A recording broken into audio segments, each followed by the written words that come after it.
Bonjour à tous, je vais vous présenter un tutoriel dédié à Node.js. C'est un tutoriel qui fait partie d'une playlist. Dans cette playlist pour l'instant, il y a 3 petits tutos qui sont dédiés à la présentation de Node.js. Alors on va commencer par répondre à la question: à quoi sert Node.js? Alors Node.js vous donne la possibilité de programmer en JavaScript sans avoir besoin d'un navigateur. Alors Node.js, vous l'installez sur votre machine de développement, sur un PC ou sur un serveur, et vous pouvez faire du JavaScript. Et oui, en fait, jusqu'à ce que Node.js existe, pour programmer en JavaScript, eh bien on se servait d'un navigateur. Ce qu'il faut comprendre, c'est que bien que ce soit du JavaScript des deux côtés, navigateur ou serveur, eh bien avec ce JavaScript, vous ne ferez pas la même chose selon que vous êtes côté serveur ou côté navigateur. Avec un navigateur, la plupart du temps, on va chercher des données sur un serveur et on se sert de ces données pour modifier le document qui est affiché dans la fenêtre du navigateur. Avec le navigateur, on n'a pas accès à toutes les ressources du système d'exploitation. En particulier, on ne peut pas accéder au système de fichiers, et heureusement, car il y aurait des problèmes de sécurité. Avec Node.js, il n'y a plus de documents. Mais par contre, avec Node.js, vous avez la possibilité d'utiliser les services du système d'exploitation. Vous pouvez par exemple ouvrir un fichier et écrire des données dedans. Mais vous pouvez aller beaucoup plus loin et écrire un serveur HTTP ou une application complète qui répondra aux requêtes du navigateur. Dans ce cas, on dit qu'on programme du JavaScript côté serveur. Et vous aurez besoin d'outils complémentaires à Node.js pour faire tout ça. Alors, des entrées-sorties asynchrones. Alors, vous savez sans doute que JavaScript gère des entrées-sorties asynchrones. C'est ce qu'il fait sur un navigateur. Alors, sur un système d'exploitation, Node.js va devoir lui aussi gérer des entrées-sorties asynchrones. Ça, c'est capital car ça va changer pas mal de choses. Alors, malgré tout, Node.js conserve la possibilité de faire des entrées-sorties synchrones, mais ce n'est pas vraiment ce qui nous intéresse. Alors maintenant, on va quand même regarder qui a construit Node.js. Alors, c'est ce monsieur-là, Ryan Dahl, qui a fait ça en 2009. Bon, bah, il était jeune quand même. Alors, on va regarder maintenant comment il a fait, comment est construit Node.js. Alors, Ryan Dahl, pour construire Node.js, va récupérer plusieurs choses. La première chose qu'il récupère vient du projet Chromium. C'est le fameux moteur V8. C'est un projet open source de navigateur. Et c'est un projet qui a été utilisé pour faire Chrome. Chrome qui lui n'est pas open source.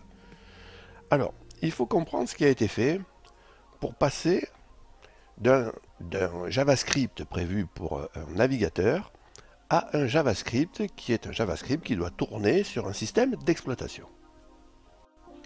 Alors pour ça, on va examiner grosso modo ce qu'il y a dans l'interpréteur JavaScript d'un navigateur et voir ce qui est récupérable. Alors, dans un navigateur, l'interpréteur va rencontrer 3 catégories d'instructions. Il y a les instructions qui appartiennent à l'interface DOM, à l'interface avec le document. Ce sont des instructions du style document.getElement.byId, enfin tout ce qui est préfixé par document. Ça, évidemment, ça servira plus à rien, il n'y a plus de document, il n'y a plus de navigateur. Ensuite, il y a les instructions qui permettent de communiquer avec les serveurs, l'interface avec le réseau. Ce sont des instructions du type XML, HTTP request, en fait, bref, les méthodes qui vont avec cette classe. Il y a du fetch aussi. Donc ça fait des requêtes HTTP. Mais côté serveur, il va falloir répondre à des requêtes HTTP. Donc ça, c'est pas fait pour, c'est pas récupérable. Donc on barre aussi, j'aurais dû mettre des croix. Ça, il ne le récupérera pas. Donc qu'est-ce qui lui reste en fait? Il lui reste les instructions ECMAScript, c'est-à-dire les instructions du type instructions conditionnelles, les boucles, les fonctions, les classes. Ça, c'est récupérable, évidemment. Et il faut bien voir qu'il ne va récupérer que ça. Quand on dit qu'il récupère le moteur V8 de Chrome, il faut faire attention, d'accord? Les interfaces, il s'en fout. C'est ce que je voulais dire, en fait. Hein. J'ai fait tout ça pour en arriver là. Alors, Ryan Dahl, il part de là. Il lui reste un défi de taille, c'est de faire une interface asynchrone avec l'OS. Et une interface qui soit multiplateforme, c'est-à-dire qu'il faut que Node tourne sur Windows, sur macOS, sur Linux. au minimum. Et aujourd'hui, Node.js tourne sur plus que ça. Hein. Bon. Et pour ça, il va partir d'une librairie qui s'appelle libuv. Cette librairie, elle va lui fournir les interfaces asynchrones multiplateformes. Alors cette librairie, elle est développée pour Node.js. Et elle récupère elle-même des innovations qui datent des années 2000-2002. Ces innovations, ce sont des librairies d'entrée-sortie asynchrones pour chacun des systèmes d'exploitation.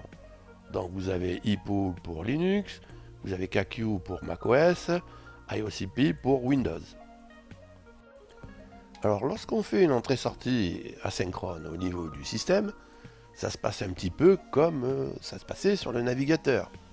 On fait une demande d'entrée-sortie, mais cette fois on l'a fait à l'OS, au noyau de l'OS. Bien sûr la demande elle est non bloquante. Quand l'entrée-sortie est terminée, le noyau renvoie un événement.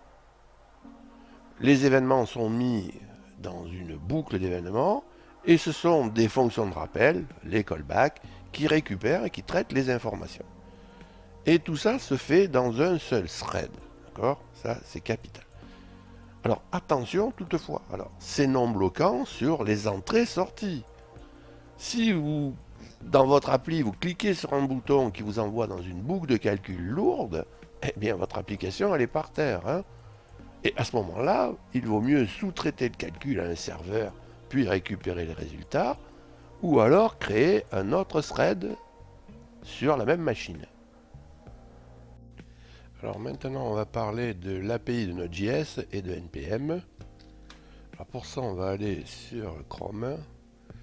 On va taper deux mots-clés, Node et FR, pour aller sur l'interface, pour aller sur la page d'accueil en français de Node.js.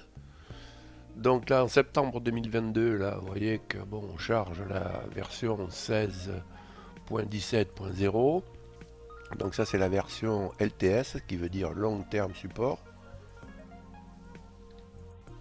Donc à propos, là, je vois moteur JavaScript V8 de Chrome. Hein, donc je vous ai expliqué ce qu'il en était en réalité. Hein.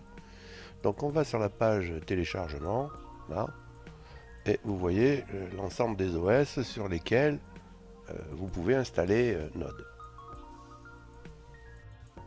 Donc maintenant, je vais cliquer sur Docs et je vais choisir là cette version, donc LTS, ce que j'ai dit tout à l'heure. Donc vous voyez là que, je vais venir un petit peu, alors vous avez les interfaces, hein. Donc vous avez l'interface avec le système de fichiers là, vous avez l'interface HTTP, vous avez les services DNS, vous pouvez créer d'autres threads, ça c'est en haut je crois, voilà, Shared Processes. Avec ça vous développez n'importe quelle application côté serveur. Hein. Alors l'interface avec le système de fichiers, je la présente dans un tuto dédié dans laquelle on découvre l'API de Node.js.